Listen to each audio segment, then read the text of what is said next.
Simone is a woman on a mission. Stop being boring and fall in love. Don't, single ladies, isn't that us? We're like, stop being boring, fall in love. Hey y'all, welcome to Reader's Delight, where we proudly read Black romance. Today's episode is 5 Black romance novels for newbies. If you're new to Black romance, these 5 novels are a really great place to start for anyone who's new to the genre. One of the things that can be really frustrating for anyone who's new to the genre is that there's a lot of world building. So you'll be like, who's that? Whose husband is this? Is that someone's sister?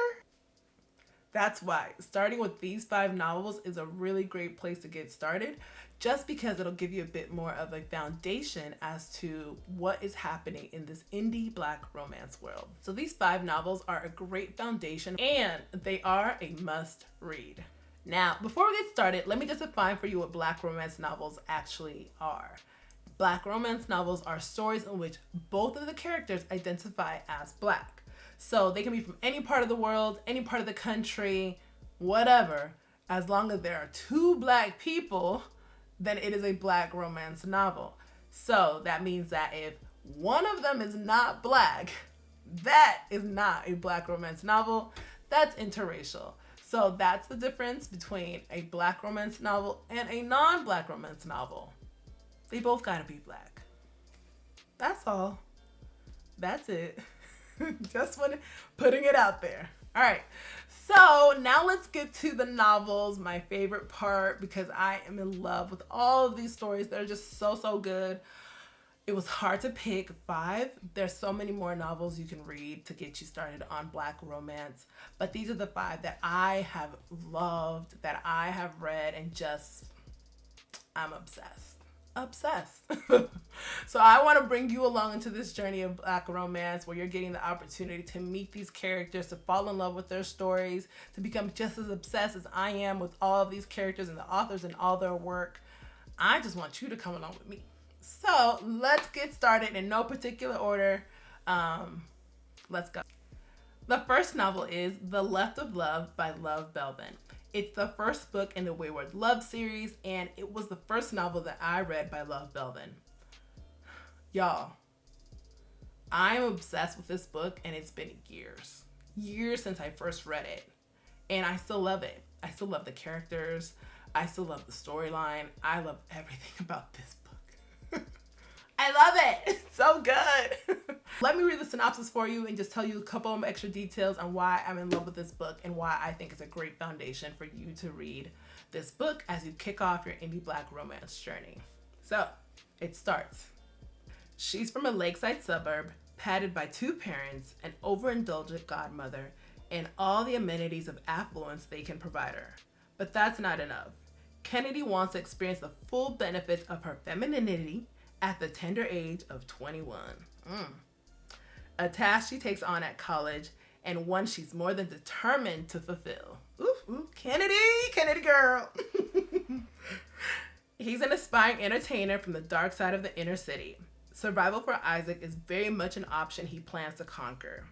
He has to make it out of his impossible circumstances, and sacrifice is definitely the name of the game, even if it means running the risk of sacrificing one of the most delicate and positively influential bonds he's ever had.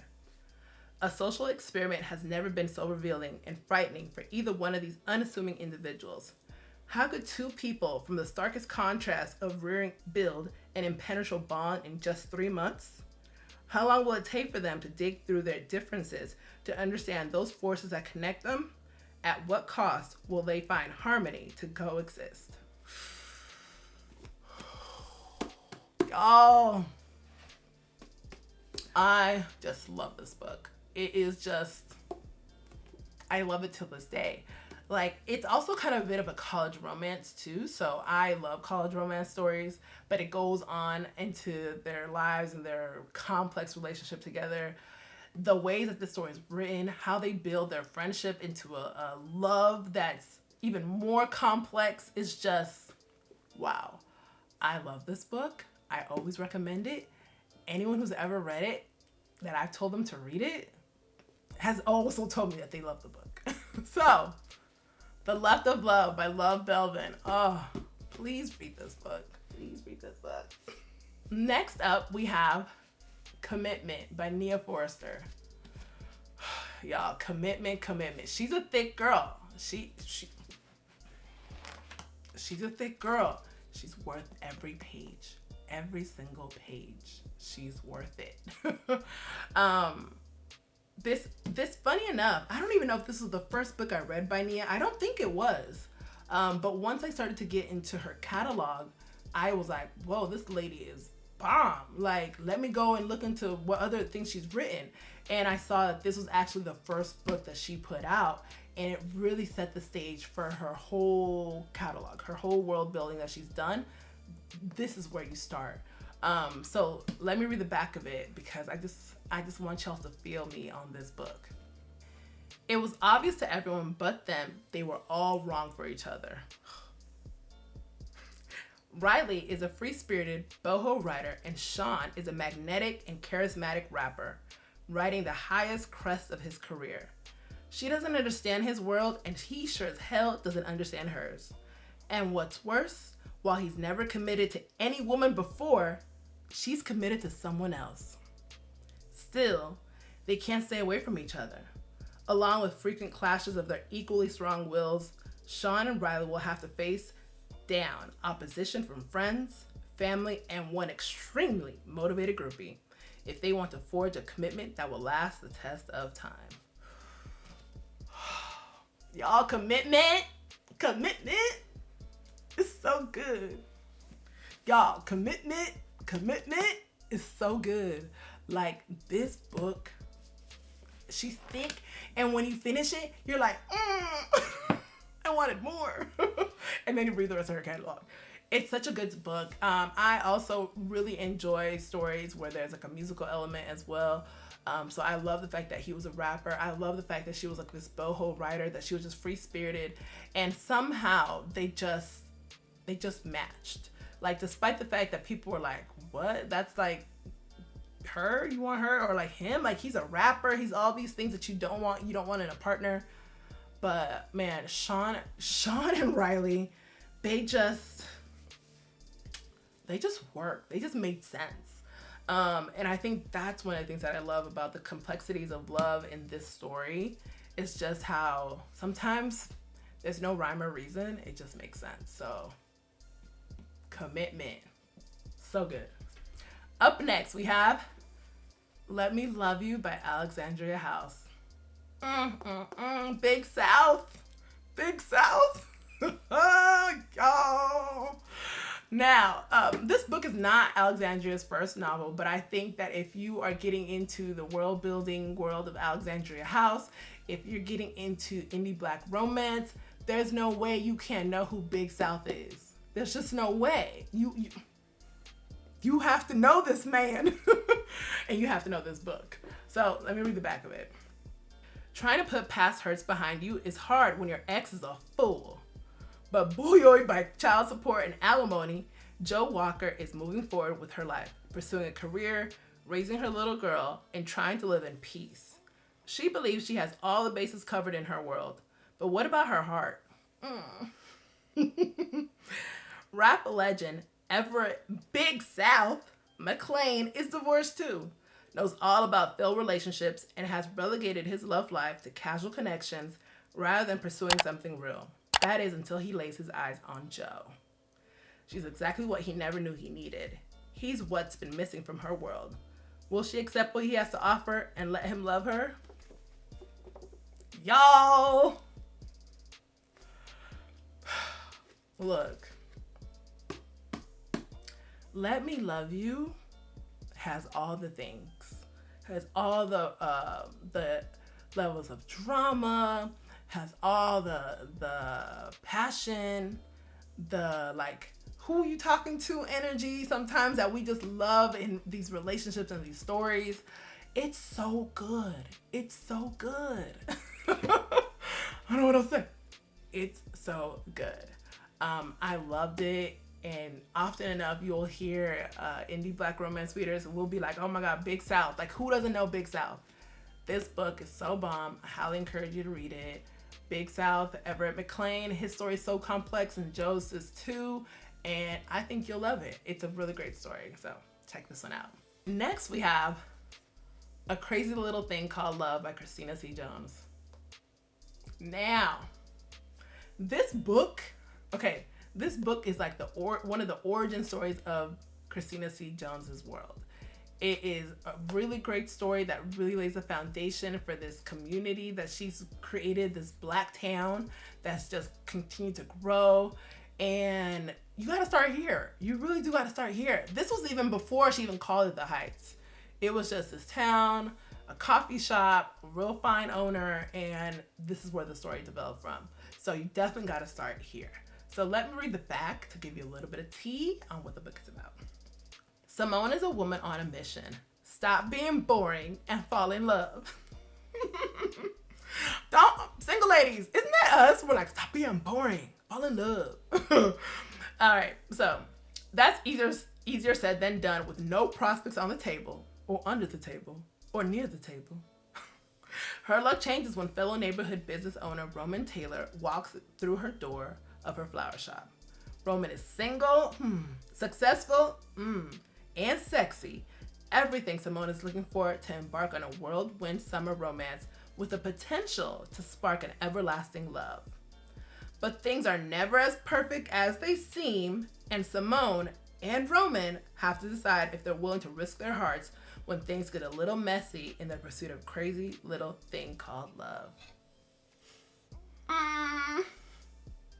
Y'all, this book is so good. The story of Roman and Simone, again, foundational, right? Because this is when we meet his business is also actually called Urban Grind, which is a coffee shop that also has like musical elements. People can perform and do spoken word and sing and all these things. And their relationship is it's so good. Like, and it's not perfect, and it's complex, and it's messy, but it's got all the elements that make a really good romance story. And when I read this, I was like, damn, this is good. Good book. And it is a crazy little thing called love. And I just love this story. So I highly encourage you to pick this one up. Pick it up. All right. And the last book of these 5 Black romance novels for newbies is Slipped Up in Love by Ashley Nicole. This book right here, y'all, it is so good. I've reread this book. And I'm not to say that I haven't read the other books, but this book, immediate reread. Like going to my favorite parts, reread kind of thing. I've just always enjoyed this book. I've enjoyed these characters, and just brings a smile to my Black romance love heart. So let me read the back of it for you. Love is messy. It can be sticky. It can be all-consuming. It can come out of nowhere. If you're not careful, you might slip up and find yourself so deep in it that you can't climb out. Cheyenne has hated Travis since he walked into her class in kindergarten. He pestered her for years until the fates stepped in and moved him away. But he's back now.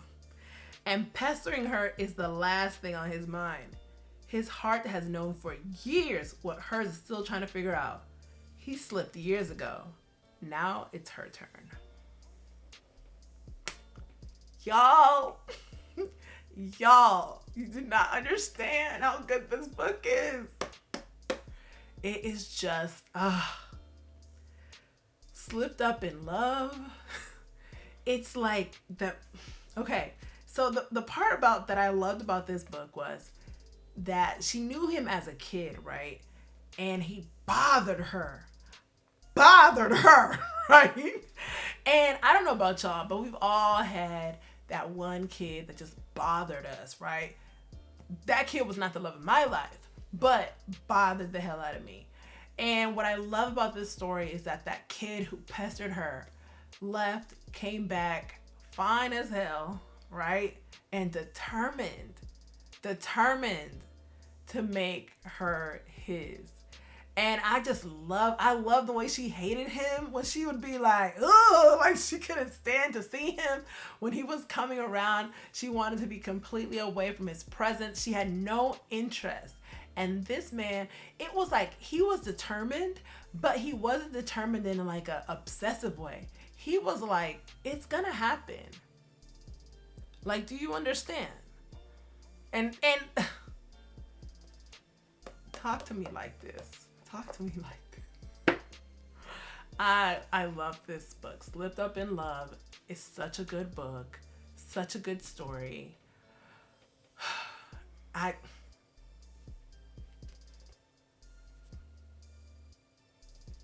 And another thing about this book series is that this is the first book of the Mason series. So Ashley Nicole, like the other authors, is big on world building, and this is one of the start of her series of this Mason family that is full of siblings and cousins who are all on their paths and journeys for love. And so this is the first one. It sets the tone. It enters you into this Mason family, and it just is so good. Yeah, I just want to encourage you to read it because it's great, and I loved it. I want to slip up in love. I want to slip up in love. But yeah, it's a really great book. Now that was 5 incredible books by 5 incredible authors. I just love those stories. They're just so good, and they're so great at being foundational into getting you into the indie Black romance world for these authors. Every single one of them does a lot of world building, so this is a great way to get into these stories, to really understand, like, who are these people and why do they matter again, and what's their origin story. And for some of the authors, it's not their first book that they've ever written, but they're characters that are often mentioned and come up even in other stories that they write. So I just want to make sure that you're all caught up, that you know where people started from, and that you just fall in love with Black romance like I have. So thank you so much for watching. Don't forget to like and subscribe, and I will see you next time right here on Reader's Delight. Bye.